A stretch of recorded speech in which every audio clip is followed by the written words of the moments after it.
हरे Krishna. Shrimad Bhagavat Gita series में आप सभी का बहुत बहुत हार्दिक स्वागत है। बहुत दिनों से ये सीरीज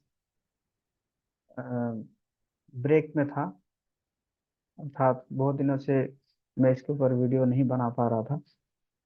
लेकिन आप सबके आशीर्वाद से दोबारा इसको फिर रेज्यूम करने की प्रयास कर रहा हूँ। तो पिछला जो श्लोक था श्रीमद् भगवद गीता का 2.69 श्लोक था, और आज जो है 2.70 अर्थात दूसरे अध्याय का 70 नंबर वर्ष हम आज चर्चा करेंगे। तो मैं जो श्लोक है उसको शेयर करता हूँ, और आसानी से इसको हम पढ़ सकते हैं। बहुत सुंदर श्लोक है।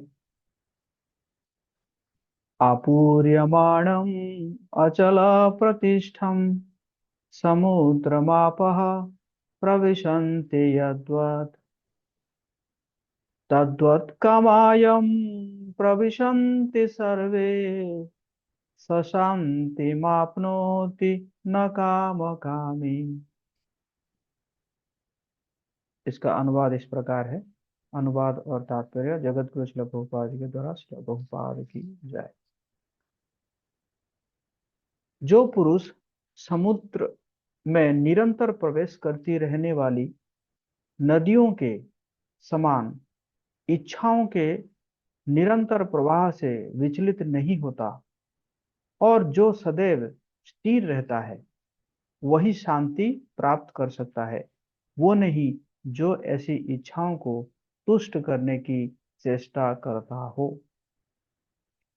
तो बहुत सुंदर यहाँ पे भगवान उदाहरण दे रहे हैं कि समुद्र में हालांकि नदियां प्रवेश करती रहती है, लेकिन उससे समुद्र जो है वो कभी भी विचलित नहीं होता।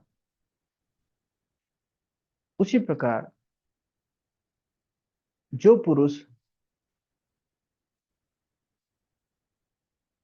जो है वो सदैव स्थिर रहता है। कैसे? मतलब इच्छाएं आती रहेगी, लेकिन उसमें से वो स्थिर रहता है, और वैसे ऐसे इच्छाओं को वो मतलब तुष्ट करने की चेष्टा नहीं करता है। तो उसका उदाहरण दे रहे हैं, जो है समुद्र के साथ दिया जा रहा है। उस व्यक्ति को समुद्र के साथ तुलना किया जा रहा है जिस व्यक्ति में बहुत सारी इच्छाएं आती रहती है, लेकिन वो उसको तुष्ट करने में नहीं लगा रहता, और वो व्यक्ति शांति प्राप्त कर सकता है। लेकिन कौन शांति नहीं प्राप्त कर सकता? जो कि जैसे जैसे इच्छाएं आती है और उस इच्छाओं को वो तुष्ट करने के लिए चेष्टा करता रहता है।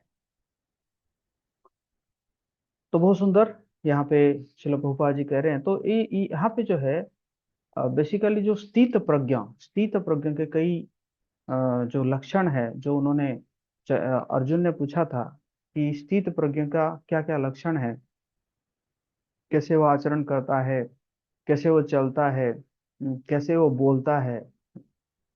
तो इसके ऊपर भगवान उत्तर दे रहे हैं, और उत्तर देते देते ये जो श्लोक है, इस श्लोक में भगवान कह रहे हैं स्थित प्रज्ञा इज अनएजिटेटेड बाय डिजायर्स।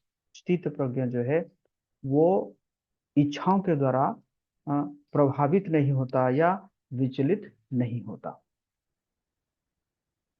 तो लेकिन जो जो इच्छाओं के ऊपर प्रभावित हो जाते हैं, वो शांति को प्राप्त नहीं कर सकते हैं। तो आगे हम देखेंगे श्रील प्रभुपाद जी इस तात्पर्य में क्या कह रहे हैं। वही सेम प्रभुपाद जी कह रहे हैं कि समुद्र जो है सदैव सागर में सदैव जल रहता है, लेकिन वर्षा ऋतु में विशेष करके अधिकाधिक जल से भरता जाता है। फिर भी सागर स्थिर रहता है, न तो वो विक्षुब्ध होता है, न तट की सीमा को का उल्लंघन करता है। और ये जो है कृष्ण भावना भक्ति भावित व्यक्ति ही है। जब तक मनुष्य शरीर है तब तक इंद्रिय तृप्ति के लिए शरीर की मांगे तो बन ही रहेगी। ऐसा नहीं कि हम इच्छाओं को समाप्त कर सकते हैं, इच्छाएं समाप्त हम नहीं कर सकते हैं। जब तक शरीर है इच्छाएं तो रहेगी ही। किंतु भक्त अपनी पूर्णता के कारण ऐसी इच्छाओं से विचलित नहीं होता। कृष्ण भावना भावित व्यक्ति को किसी वस्तु की आवश्यकता नहीं होती, क्योंकि भगवान उसकी सारी आवश्यकताएं पूरी करते रहते हैं। अतः वो सागर के तुल्य होता है और अपने में सदैव पूर्ण रहता है। सागर में गिरने वाली नदियों के समान इच्छाएं उसके पास आ सकती है, किंतु वो अपने कार्य में स्थिर रहता है और इंद्रिय तृप्ति की इच्छा से रांच भर भी विचलित नहीं होता। कृष्ण भावना भावित व्यक्ति का यही प्रमाण है। इच्छाओं के होते हुए भी वो कभी इंद्रिय तृप्ति के लिए उन्मुख नहीं होता, क्योंकि वो भगवान के दिव्य प्रेमा भक्ति में तुष्ट रहता है। अतः वो समुद्र की भांति स्थिर रहकर पूर्ण शांति का आनंद उठा सकता है। किंतु दूसरे लोग जो मुक्ति की सीमा तक इच्छाओं की पूर्ति करना चाहते हैं, फिर भौतिक सफलताओं का क्या कहना है, उन्हें कभी भी शांति नहीं मिल पाती। कर्मी मुमुक्षु तथा वे योगी सिद्धि के कामी हैं, ये सभी अपूर्ण इच्छाओं के कारण दुखी रहते हैं। किंतु कृष्ण भावना भावित पुरुष भगवत सेवा में सुखी रहता है और उसकी कोई इच्छा नहीं होती। वस्तुतः वो तो तथाकथित भवबंधन से मोक्ष की भी कामना नहीं करता। कृष्ण के भक्तों की कोई भौतिक इच्छा नहीं रहती, इसलिए वे पूर्ण शांत रहते हैं। तो बहुत सुंदर यहाँ पे श्रील प्रभुपाद जी कह रहे हैं कि जो कृष्ण भावना भावित जो व्यक्ति है उसके अंदर कोई भी जो है भौतिक इच्छा नहीं रहती। इच्छा रहती है, क्योंकि एक व्यक्ति इच्छा शून्य हो ही नहीं सकता। इच्छा रहती है, लेकिन कौन सी इच्छा नहीं रहती? भौतिक इच्छा नहीं रहती। श्रील कृष्णदास कविराज गोस्वामी चैतन्य चैतामृत में कहते हैं कि जो हम जब अपनी इंद्रियों को तुष्ट करने की प्रयास करते हैं उसको कहते हैं काम। That is called lust. But जब हम अ, भगवान कृष्ण के इंद्रियों को तुष्ट करने के प्रयास करते हैं उसको कहते हैं प्रेम, लव। तो जो लस्ट को हम पूरा करने के लिए जाते हैं तो फिर हम विचलित हो जाते हैं, हमें शांति प्राप्त नहीं होती। लेकिन जब हम भगवान की इंद्रियों को तृप्ति करने के लिए जाते हैं तो फिर हम शांत रहते हैं और हमें एक हायर टेस्ट मिलता है। और भक्तों का तो भगवान अपने आप ही भगवान भगवान जी को पता है कि भक्तों को क्या आवश्यकता है। इसलिए भगवान भगवद गीता में एक श्लोक में भी कह रहे हैं योगोक्षमम वहाम्यहम। जो भी भक्तों की आवश्यकता है वो आवश्यकता मैं पूरा कर ही देता हूँ। तो इसलिए भक्तों की कोई चिंता है नहीं, बल्कि जो भुक्ति मुक्ति सिद्धि कामी सकल अशांत, जो भुक्ति मुक्ति जो मुक्ति की कामी है, जो सिद्धि की कामी है, हाँ, ये सब क्या है? अशांत रहते हैं। क्यों? क्योंकि उनका डिजायर जो है वो फुलफिल नहीं हो पाता है, उनकी इच्छा पूर्ति नहीं हो पाती, तो इसलिए वो अशांत रहते हैं। लेकिन कृष्ण भक्त जो है हाँ, वो क्या रहता है? वो शांत रहता है। हम्म, कहते हैं हाँ, जो है जो माया का दास वो सदा उदास और कृष्ण का दास सदा बिंदास। हम्म, क्योंकि भक्तों की एक ही इच्छा है कि कैसे भगवान प्रसन्न होंगे। भगवान की प्रसन्नता के लिए भक्त जो है वो निरंतर लगा रहता है। कैसे पता चलेगा कि भगवान प्रसन्न है?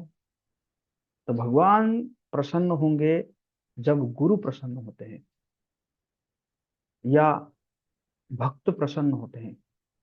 तब भगवान प्रसन्न होते हैं। तो इस श्लोक में यही था कि भक्त जो है वो अपने इंद्रिय तृप्ति के पीछे नहीं पड़ता। इच्छाएं आती रहेगी, ऐसा नहीं कि इच्छाएं नहीं आएगी, इच्छाएं आती रहेगी, बट उस उन इच्छाओं से वो विचलित नहीं होता है, बल्कि वो अपनी इच्छाओं को वो ट्रांसफॉर्म कर देता है, हाँ, जो है आध्यात्मिक इच्छा में। एक होता है भौतिक इच्छा, दूसरा होता है आध्यात्मिक इच्छा। जैसे मैंने कहा, भौतिक इच्छा मतलब अपनी इंद्रिय तृप्ति। हम्म, मुझे कैसे अच्छा लगेगा, मैं कैसे प्रसन्न होऊंगा, तो ये हो गया भौतिक इच्छा। लेकिन आध्यात्मिक इच्छा क्या है कि भगवान कैसे प्रसन्न होंगे, गुरु कैसे प्रसन्न होंगे, भक्त कैसे प्रसन्न होंगे, ये क्या है, ये आध्यात्मिक इच्छा है। तो भक्त क्या करता है, भौतिक इच्छाओं को आध्यात्मिक इच्छा में ट्रांसफॉर्म कर देता है।